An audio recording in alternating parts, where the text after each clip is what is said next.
បាទបងប្អូនទាំងគ្នានេះគឺជាស្វាត្រោះមួយក្បាលឈ្មោលមួយក្បាលដែលមានបញ្ហា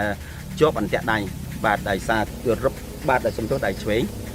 អូខ្លាំងមែនតើបងប្អូនហើយឡោះហើមស្ពុលដូចបងប្អូនទាំងគ្នាបានឃើញនៅក្នុងរូបភាពនេះហើយគឺវាដាច់បាទឬតតែដាច់រហូតដល់នៅខ្សែនោះនៅជាប់ដៃនឹងរហូតដោយមានបងប្អូនយើងដែលនៅ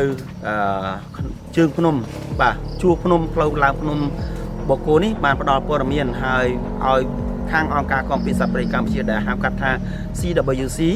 បាទចុះមកជួយសង្គ្រោះទៅលើស្វានេះផងព្រោះដោយសារស្វានេះមានរបួសធ្ងន់ខ្លាំងមែនទែនអាចនឹងមានបញ្ហារលួយបាទអង្គត់ដៃបានប្រសិនបើយើងមិនអាចជួយវាបានទាន់ពេលវេលាបងប្អូនទាំងគ្នាសូមទស្សនាសកម្មភាពខាងក្រុមការងារយើងកំពុងតែធ្វើនេះដូចតទៅបាទ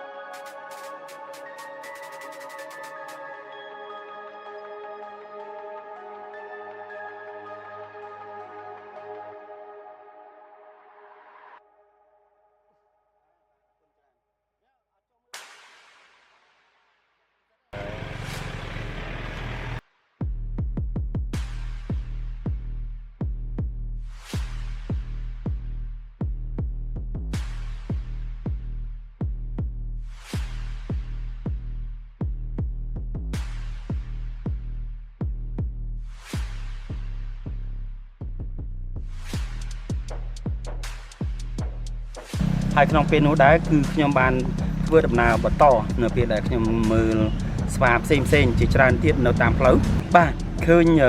ស្វាខ្លះអង្គត់ដៃស្វាខ្លះអង្គត់ជើងហើយមានស្វាមួយទៀតនៅជាប់អន្ទាក់នៅជាប់ដៃដដែលនៅឡើយទេក៏ប៉ុន្តែខាងខ្ញុំមិនអាចជួយបានដោយសារពេលដែលខ្ញុំទៅភ្លាមគាត់រត់ចូលទៅព្រៃបាត់អញ្ចឹងយើងព្យាយាមធ្វើសឡប់វាដែរក៏ប៉ុន្តែព្យាយាមមិនបានដោយវារត់ចូលទៅក្នុងព្រៃដូច្នេះយើងបានជួយសង្គ្រោះទៅលើស្វាដែលមានជាប់អន្ទាក់ដៃនេះមានតែមួយបាទបានតែមួយទេផ្សេងទៀតនោះគឺមួយទៀតនោះគឺបានរត់ចូលទៅក្នុងព្រៃអ្វីដែលខ្ញុំចង់និយាយនៅពេលនេះគឺចង់និយាយថាមានសត្វស្វា3 4 5ទៀតដែលមានបញ្ហាប្រហែលជាជាប់អន្ទាក់នឹងដូចគ្នារហូតដល់ពេលនេះគឺខ្លះអង្គត់ដៃខ្លះអង្គត់ជើងបាទខ្ញុំគិតថាអាក្រក់មែនទែនបាទសម្រាប់អ្នកដែល